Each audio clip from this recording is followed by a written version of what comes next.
first time Jalen saw the stranger, she was half buried beneath a collapsed wing of her own ship. Smoke hissed from ruptured conduits, sparking in the dim light of the canyon. Her armor, strange and segmented like overlapping petals of some metallic flower, it was cracked open along one shoulder. She was conscious, but barely, her hand twitching over a device at her hip.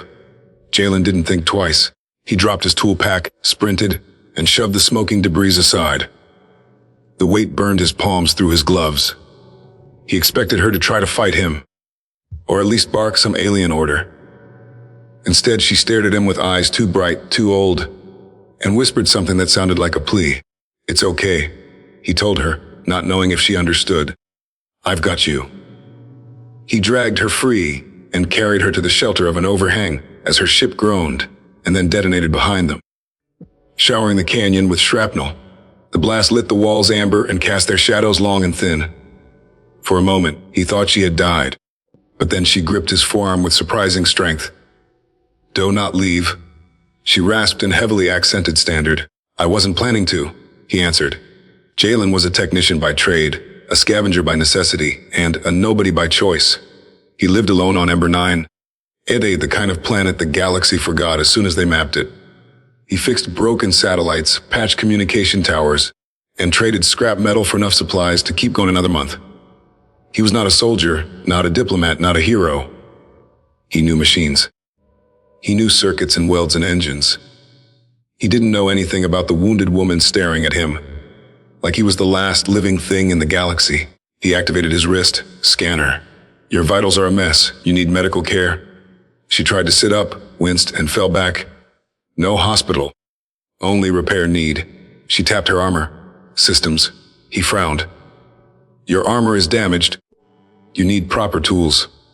"You have them," she answered, as if it were a fact. He wasn't sure how she knew that, but technically, she wasn't wrong. Edgar Jalen had built a workshop inside an abandoned mining shaft near his home. He could fix almost anything if you gave him time. He helped her stand. She staggered but didn't fall. Even injured, she carried herself with a rigid, practiced discipline, not a mercenary, not a pirate. A soldier, definitely, but of a type he'd never seen. "What's your name?" he asked. "Kalira." He nodded. "I'm Jalen. Let's get you somewhere safe." When they reached his workshop, Kalira's eyes widened. Not in wonder, but in recognition. She walked slowly through the rows of machines he'd rebuilt from scrap power cells, grav stabilizers, plasma welders, old tech armor generators. Jalen expected her to question how a nobody in the middle of nowhere had put this together, but she only said, "You work with care." He shrugged. "Out here, you either do things right the first time, or you don't survive." She sat on his main workbench and let him examine her armor more closely. It was unlike anything he'd ever seen. Layered, reactive, grown rather than forged. He ran a scanner over it, watching as the readings flickered and then returned data that shouldn't have been possible. "This is biotech," he said quietly. "It repairs itself, when nourished." Kalir replied, "But it is starving, and I am weak." He hesitated. "What exactly were you doing on Ember 9? She didn't answer at first. "I was being hunted." The temperature in the room seemed to drop. Jalen stepped back a bit. "By who?" Kylira's expression didn't change. "The same ones who destroyed my world." He stopped breathing for a second. "A world. Destroyed, and she spoke of it like someone discussing bad weather." He asked. At this, her gaze softened just a fraction. "Because I bear its legacy." That was all she offered that night. Over the next 3 days, Jalen repaired her armor piece by piece. The more he worked, the more he realized the scale of what he was handling. Her suit wasn't just armor, it was a mobile command system, a shield generator, a weapon, and a life support matrix all interwoven. Fixing it was like performing surgery on something alive. And Kalira watched him constantly, not distrustfully, but with a strange curiosity. "You don't ask the questions most would ask," she said once. Jalen shrugged. "Most questions aren't helpful. I focus on what I can fix. You don't fear me. You're injured, hungry, and weirdly polite. Why should I be afraid?" For the first time, she almost smiled. Almost. On the fourth night, a warning alarm blared from the canyon sensors. Jalen sprinted to his monitors. Their two ships were descending sleek, needle-shaped, and unmistakably hostile. Kalira stood behind him in silence. "They found me," she said softly. Jalen swallowed. They're armed. "If they scan the canyon, we're done." "They won't scan," Kalira answered. "They track my signature. They will land, they will search, and they will kill you for helping me." "Well," Jalen said, picking up his toolkit, "then it's a good thing I'm going with you." Her head snapped toward him.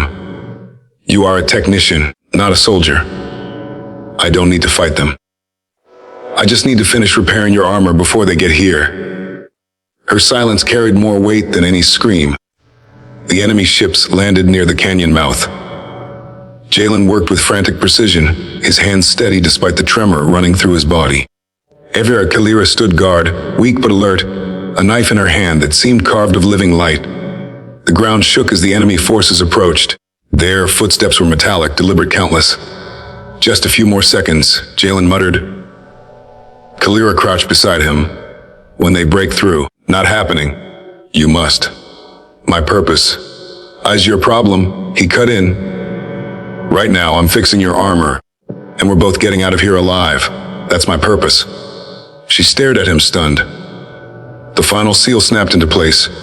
The armor awakened. Light pulsed through its veins like fresh blood.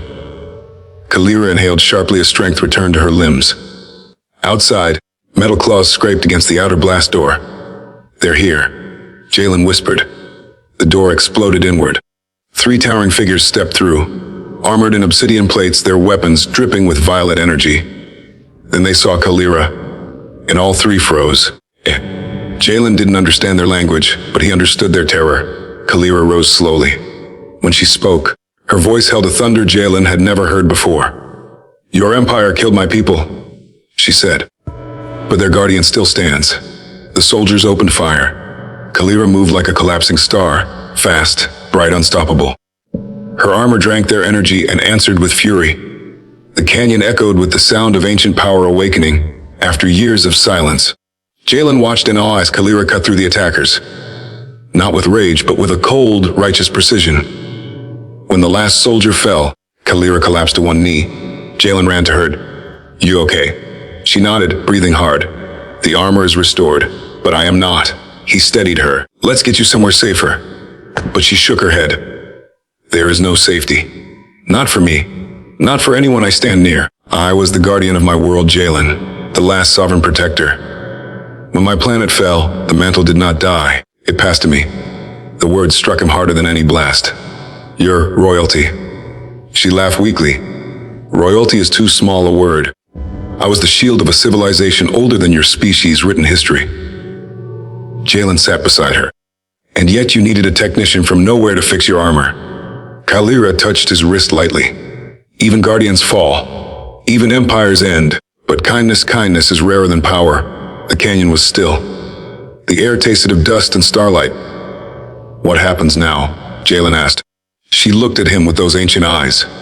"Now I return to finish what was begun.